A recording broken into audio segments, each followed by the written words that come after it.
karena hari ini Tom Lembong melalui kuasa hukumnya sudah mendaftarkan pra-peradilan dan disebutkan ada 5 poin yang menjadi dasar tim kuasa hukum untuk mengajukan pra-peradilan. Saya ingin mulai dengan poin kurangnya bukti permulaan. Ini menarik Mas Zaid karena kita publik maupun media tidak tahu 2 alat bukti yang dimiliki oleh Kejagung hingga saat ini. Jadi kalau kemudian ini menjadi salah satu poin, mungkin bisa diceritakan Mas Zaid apa yang bermasalah dari 2 alat bukti yang dimiliki Kejagung saat ini. Baik, terima kasih sebelumnya dari Nusantara TV ya dan Mbak Tasya. Pada kesempatan tadi pagi kita memasukkan permohonan pra-pit itu dengan ada beberapa dalil, diantaranya adalah kurangnya 2 alat bukti yang meyakinkan atau 2 alat bukti yang cukup ya, dikatakan sebagai alat bukti yang cukup. Nah, kenapa kita bisa menyatakan kurangnya 2 alat bukti tersebut? Karena yang pertama, dasar kita menilai ini adalah sebuah perbuatan melawan hukum apabila ada kerugian negara. Bagaimana melihat ada kerugian negara? Harus ada audit. Tidak bisa berdasarkan dumas, pengaduan masyarakat. Itu tidak bisa seperti itu. Jadi 400 miliar itu bukan angka yang benar ya Mas Zaid. Kalau kemudian Kejagung menyebut ada 400 miliar sebagai kerugian negara, menurut Anda angka itu tidak valid? Loh, justru kita ingin bertanya, angka 400 miliar itu siapa yang menentukan, bagaimana menghitungnya, kapan dihitungnya? Karena sampai sekarang hasil audit itu kita tidak diberikan, kita tidak punya, dan kita juga tidak pernah melihat ada dilakukan audit itu. Baik. Jadi audit itu kan seharusnya dilakukan bersamaan pada saat setelah tahun periode berjalan yang dilakukan periode kepemerintahan atau periode kepemimpinan Pak Tom Lembong. Ya. Dalam perjalanan koordinasi sebelum melakukan impor ataupun pada saat pelaksanaan impor itu, seluruh dokumentasi administrasi surat menyurat itu ditembuskan, baik itu Kementerian Keuangan dan kementerian lain yang terkait. Nah, kenapa setelah 9 tahun tidak ada hasil audit BPK? Kalaupun ada kan harusnya saat itu diperiksa, harusnya saat itu disidik. Kenapa baru setelah 9 tahun? Nah, ini menjadi pertanyaan kita gitu. Nah, salah satu alat bukti itu yang kita yakini tidak ada itu adalah audit BPK itu sendiri. Karena itu adalah jadi bukti objektif yang harus dimiliki penyidik sebelum menyatakan ada perbuatan melawan hukum yang dilakukan oleh klien kami, Pak Tom Lembong, apalagi perbuatan tersebut adalah perbuatan korupsi. Baik, Mas Zaid, kalau kemudian bicara 2 alat bukti, apakah tim kuasa hukum sudah tahu kira-kira 2 alat bukti yang dimiliki oleh Kejagung saat ini apa? Nah, kita mengetahui alat bukti yang dimiliki oleh Kejagung itu dari pertanyaan-pertanyaan ataupun BAP, serta keterangan dari Pak Tom Lembong itu sendiri. Karena sampai saat ini kami juga tidak pernah diberikan. Hanya ditunjukkan surat-surat pada saat pemeriksaan. Yang notabene, pada saat pemeriksaan itu surat-surat yang ditunjukkan, itu menurut hemat kami, itu sudah sesuai kok dengan prosedur-prosedur hukum yang berlaku. Untuk itu, kita tidak meyakini penyidik punya alat bukti yang cukup, apalagi ada audit BPK yang menyatakan bahwa tindakan kebijakan dari Pak Tom Lembong pada saat menjadi Menteri Perdagangan itu adalah perbuatan melawan hukum yang menimbulkan kerugian negara. Baik, Mas Zaid, poin selanjutnya adalah soal proses penyidikan yang dilakukan dengan sewenang-wenang. Mungkin bisa dijelaskan menurut tim kuasa hukum apa yang terjadi dalam proses penyidikan Tom Lembong yang kemudian bisa disebut sebagai penyidikan sewenang-wenang?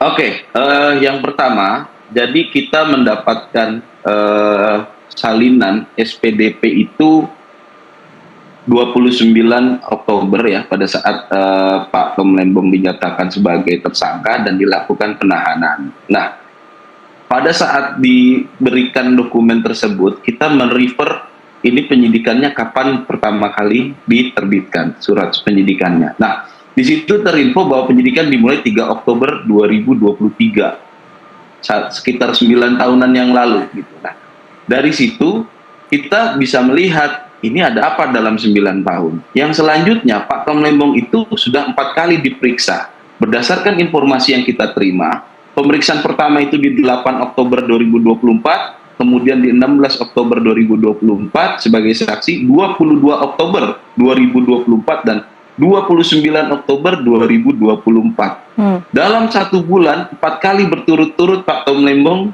dimintai keterangan sebagai saksi, dan pada pemeriksaan keempat setelah selesai beliau dinyatakan sebagai tersangka dan langsung dilakukan penahanan atas sprindik yang terbit di 2023. Baik. Ada apa ini? Ini Mas, kan tentunya ya, Mas Zaid, ini dari 8, 16, 22 dan 29 tidak didampingi kuasa hukum kah? tidak. Jadi Mengapa Tom Lembong tidak meminta kuasa hukum sejak awal? Jadi begini, Pak Tom Lembong itu backgroundnya adalah seorang profesional.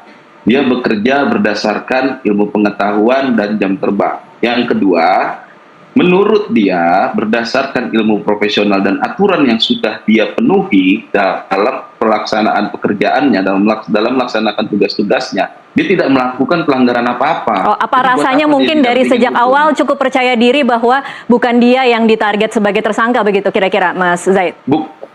Bukan tentang yang ditarget, dia tidak merasa melakukan kesalahan, apalagi kesalahan itu adalah perbuatan melawan hukum yang merupakan korupsi. Dia tidak berpikir dia melakukan itu, dan memang dia tidak, dan dia sangat yakin tidak melakukan itu. Untuk apa dia didampingi nasihat hukum? Dan kami tegaskan juga selaku penasihat hukum, setiap dipanggil beliau selalu hadir, dan selalu kooperatif. Ya. Gitu. Nah, ini makanya kita sangat keberatan ketika dilakukan penahanan. Apa urgensinya? Toh ketika dipanggil dimintai keterangan selalu hadir. Gitu. Oke, baik. Cukup ngebut ya dalam 1 bulan, kemudian 4 kali pemeriksaan dan langsung menetapkan sebagai tersangka begitu ya kira-kira, Mas Zaid? Betul. Oke, saya pindah dulu ke ICW, ke Mas Diki. Mas Diki, apa catatan ICW dari penetapan Tom Lembong sebagai tersangka kasus impor gula di 2015? Ya, pertama Mbak Tasya perlu kami jelaskan terlebih dahulu ya, bahwa pada prinsipnya kan terkait dengan pra-peradilan yang diajukan oleh Pak Thomas Lembong melalui kuasa hukumnya itu memang merupakan hak setiap orang yang ditetapkan sebagai tersangka untuk menguji salah duanya. Kalau saya tidak salah, Mas Zaid sudah dijelaskan ya bahwa sah atau tidaknya penetapan tersangka, lalu kemudian soal upaya hukum penahanan gitu ya. Nah, jadi langkah yang kemudian diajukan oleh Thomas Lembong melalui kuasa hukumnya ini jadi satu upaya sebetulnya untuk meluruskan diskursus yang muncul di publik. Salah satunya mungkin menjawab apakah kemudian kasus ini punya insinuasi yang kental dengan politisasi atau tidak. Karena memang Mbak Tasya menjawab pertanyaan tadi, ICW sejak awal begitu ya, ketika berita mengenai penetapan tersangka Thomas Lembong ini muncul, kami mendorong sebetulnya kepada Kejaksaan Agung agar tidak sekedar menjelaskan konteks perkaranya secara umum, tapi juga masuk lebih jauh mengenai keterpenuhan unsur pasal di dalam Undang-Undang Tindak Pidana Korupsi, di mana kita tahu begitu ya, Pak Thomas Lembong kan dan 1 orang tersangka lagi itu disangkakan menggunakan pasal 2 dan pasal 3 Undang-Undang Tipikor gitu ya, dengan kategori kerugian keuangan negara. Nah, di sini jadi penting bagi Kejaksaan Agung untuk menguraikan dan mengaitkan unsur pasal dengan kesalahan yang disangkakan kepada Thomas Lembong dan 1 orang tersangka lagi. Baik, Mas Diki, tapi kan ini memang kalau kemudian kejaksaan didesak oleh media atau publik untuk menjelaskan, kan kemudian dengan mudah akan berlindung di balik bahwa itu substansi dari penyelidikan dan kemudian biarlah itu nanti kemudian diungkap di pengadilan. Itulah narasi-narasi yang biasa kemudian disebutkan oleh Kejagung. Tapi kalau dari ICW sendiri, apa catatan ICW yang kemudian mungkin ada celah-celah yang atau sesuatu yang luput dari Kejagung saat menetapkan Thomas Lembong sebagai tersangka? Iya, sebetulnya kalau ditanya apa ada yang luput atau tidak, ya tadi bahwa Kejaksaan Agung sedari awal ketika melakukan konferensi pers begitu ya terhadap penetapan tersangka Thomas Lembong itu tidak menguraikan secara jelas, tidak menjelaskan kepada publik mengenai keterpenuhan unsur pasal yang disangkakan kepada yang bersangkutan, sehingga menjadi wajar bagi kami muncul insinuasi di publik bahwa ada aroma politisasi dalam perkara ini, Mbak Tasya.